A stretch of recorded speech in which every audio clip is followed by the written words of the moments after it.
অনেকে আছে না, রাগ করে রাস্তা বন্ধ করে দেয়, রাস্তা বন্ধ করে দেয়, পানি বন্ধ করে দেয়, কারেন্ট বন্ধ করে দেয়, এটা বন্ধ করে দেয়, সেটা বন্ধ করে দেয়। বলেন রিজিক বন্ধ করতে পারবে? এই পয়েন্ট, এই জায়গায় যদি আমরা একটু বুঝতে পারি তাহলে হিংসা অর্ধেক শেষ। আওয়াজ দিয়ে বলেন, যার রিজিকে যেটা আছে সেটা যদি সমুদ্রের তলদেশেও থাকে, একদিন না একদিন সে পাবে কি পাবে না? আর রিজিকে যদি না থাকে, চোখের সামনে হাতের নাগালে থাকলেও সে কখনো পাবে।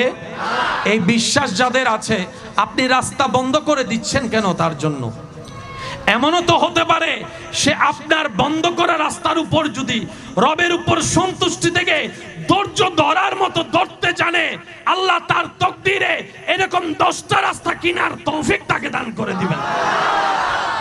এরকম মানুষ আপনাদের এলাকায় জোরে বলেন না। আমার মাইকের আওয়াজ শুনছেন এমন অনেক ভাই বোন আছেন, হয়তো আমার সাথে একমত হবেন। একটা সময় জীবন এমন গিয়েছে, এক বেলা খাবার জুগাইলে আরেক বেলা নিয়ে টেনশন করতে হতো।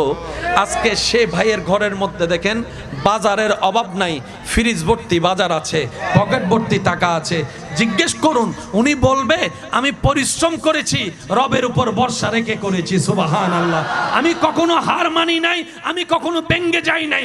জীবনের প্রত্যেকটা পরিস্থিতিতে আমি আলহামদুলিল্লাহ বলে রবের শুকরিয়া করে করে রবের উপর সন্তুষ্টি রেখে চোখ বন্ধ করে পথ চলতে গিয়েছি।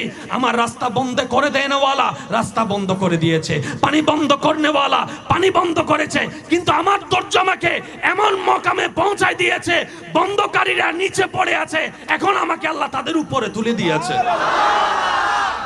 এমনও রেকর্ড আছে না নাই? সেজন্য কথাই আছে, ধৈর্য ধারণকারী কখনো ফেল যায় না। সুবহানাল্লাহ কি বলা যাবে?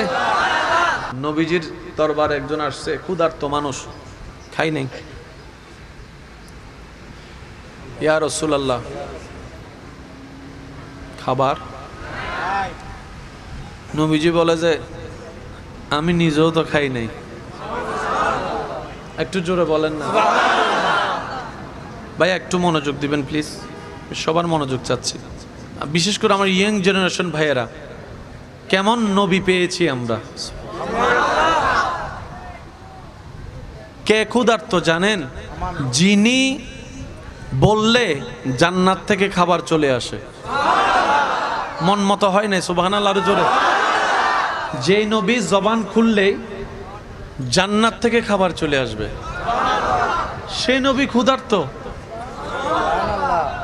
ওই বেদুইন বলে যে ইয়া রাসূলুল্লাহ, প্রচন্ড ক্ষুধা লাগছে। নবীজি আওয়াজ দিলেন, ঘরের মধ্যে কিছু আছে কিনা। ঘর থেকে খেজুর আনলো একটা। কয়টা খেজুর আছে? কার ঘরে একটা খেজুর জানেন? আল্লাহ যাকে কুল কায়নাতের সম্পদের মালিকানার চাবি দান করেছেন, ওনার ঘরে। ভাবা যায় বিষয়টা, যাকে আল্লাহ যা মন চায় তা নিতে পারবে, উনি একটা ঘরের মধ্যে খেজুর আছে। সুবহানাল্লাহ। যুবক ভাইরা, আমি যে দিকে আপনাদেরকে নিতে চাচ্ছি একটু খেয়াল করেন। নবীজি ওই খেজুরটা ওনাকে দিলেন। আর একটু জোরে। উনি খেজুরটা নিয়ে চোখের পানি ছেড়ে নবীকে দিয়ে বলে, ইয়া রাসূলুল্লাহ, আপনিও তো কিছু খান নাই, আপনি খান। নবী বলে যে আপনি খান। উনি বলে আপনি খান। তো নবী রাহমাতুল্লিল আলামিন একটুখানি খেলেন। একটুখানি খাওয়ার পরে ওনাকে দিলেন। উনি ওটা খেলেন। খাওয়ার পরে উনি বলে, কি খেজুর খেলাম, একটা মাত্র খেজুর, কিন্তু এমনভাবে পেট ভর্তি হয়েছে, আমার কয়েকদিন আর বেশি খাবার প্রয়োজনই হয়নি। আপনাদের জানা আছে সে সাহাবার খেজুরের থলির কথা। নবী যেখানে দোয়া করে দিয়েছেন, দীর্ঘ অনেক বছর চোখ বন্ধ করে হাত ঢুকাতো, ওখান থেকে যা উঠতো দিতে থাকতো, থলির মধ্যে খাজুর কখনো শেষ হয় নাই। সুবহানাল্লাহ। সকলেরই জানা আছে আবু হুরায়রা রাদিয়াল্লাহু তাআলা আনহু সেই দুধের ঘটনা। এক গ্লাস দুধ, ক্ষুধার্ত 70 জন, 71 জন, 72 জন। নবীজির দরবারে যখন হাদিয়া এক গ্লাস দুধ আসলো, নবীজি বললেন, আবু হুরায়রা তুমিও ক্ষুধার্ত, আমিও ক্ষুধার্ত, তবে আমার কিছু আশেক পাগল আসহাবে সুফা ওখানে ক্ষুধার্ত হয়ে পড়ে আছে, একটু তাদেরকে দিয়ে আসো। আবু হুরায়রা রাদিয়াল্লাহু তাআলা একবারও চিন্তা করলেন নাই 70 জন মানুষ এক গ্লাস দুধ দিয়ে, 70 জন মানুষের এক গ্লাস দুধ দিয়ে কেমনে কি হবে, কার কয়জনের পেট ভরবে, চিন্তা করে নাই। নবী হুকুম দিতে দেরি, আবু হুরায়রা রাদিয়াল্লাহু তাআলা যাইতে দেরি করে নাই, যাইতে দেরি করে নাই। আমরা কল্পনার জগতে প্রশ্ন করলাম 70 জন ক্ষুধার্ত, একটা গ্লাস দুধ, হাউ ক্যান পসিবল? এটা তো কোনোভাবেই সম্ভবপর নয়। একডুক খেলেও তো 70 জন এক গ্লাস দিয়ে কভার হয় না। আবু হুরায়রা রাদিয়াল্লাহু তাআলা বলেন, আমি সেদিকে তাকাচ্ছি না যেদিকে তোমরা তাকাচ্ছ, আমি আবু হুরায়রা তাকাচ্ছি আমার নবীর হুকুমের দিকে, আমার নবীর আদেশের দিকে। আমার এত কিছু চিন্তা করার দরকার নাই, কারণ আমি আবু হুরায়রা জানি ওয়ামা ইউনতিকু আনিল হাওয়ায়ে ইন হুয়া ইল্লা ওয়াহয়ুন ইউহা। আমার নবী আল্লাহর হুকুম ছাড়া একটা কথাও বলে না, একটা কথাও বলে না। আল্লাহ হুকুম দিয়েছেন, নবী বলেছেন, সুতরাং বরকত দেনওয়ালা আল্লাহ, আমার চিন্তা করার দরকার নাই। নবী আদেশ দিয়েছেন, আবু হুরায়রা এক গ্লাস দুধ নিয়ে যাও। আমি গেলাম, খাওয়াতেই শুরু করলাম। একটা গ্লাস দুধ, 70 জন ক্ষুধার্ত, একজনে খেলো বিসমিল্লাহ বলে পেট ভরে গেল, আরেকজনে খেলো, আরেকজনে খেলো। 70 জন দুধ খাওয়ার পরও যেই গ্লাসে দুধ যতটুক ঠিক ততটুকুই রয়ে গেল। এবার সমস্ত সাহাবার যখন পেট ভরে গিয়েছে, ওই আবার এক গ্লাস দুধটা নিয়ে আবু হুরায়রা রাদিয়াল্লাহু তাআলা নবীজির কাছে আসলেন।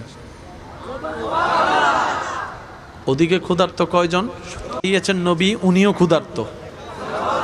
আবু হুরায়রা রাদিয়াল্লাহু তাআলা নবীজি বলেছেন, গেলেন, খাওয়ালেন, চলে আসলেন। নবী বললেন, আবু হুরায়রা তুমি খাও নাই? আবু হুরায়রা বলে, ইয়া রাসূলুল্লাহ, আপনি তো খাওয়াইতে বলেছেন, খাইতে তো বলেন নাই। আমার ক্ষুধা থাকার যা থাক, আপনি তো খাইতে বলেন না, সুতরাং খাই কেমনে?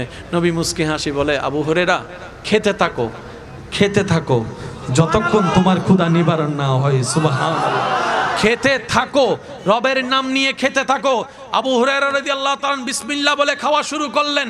নবী বলে, আবার খাও, আবার খেলেন, আবার খাও, আবার খেলেন। খাইতে খাইতে খাইতে শেষ পর্যন্ত আবু হুরায়রা রাদিয়াল্লাহু তাআলা বলে, ইয়া রাসূলুল্লাহ, ইয়া রাসূলুল্লাহ, ইয়া রাসূলুল্লাহ, সুবহানাল্লাহ, ইয়া রাসূলুল্লাহ, আর পারবো না। এবার নবীজি নবুয়তের হাতে আল্লাহর হুকুমে দুধের গ্লাসটা নিয়ে পান করলেন, দুধ।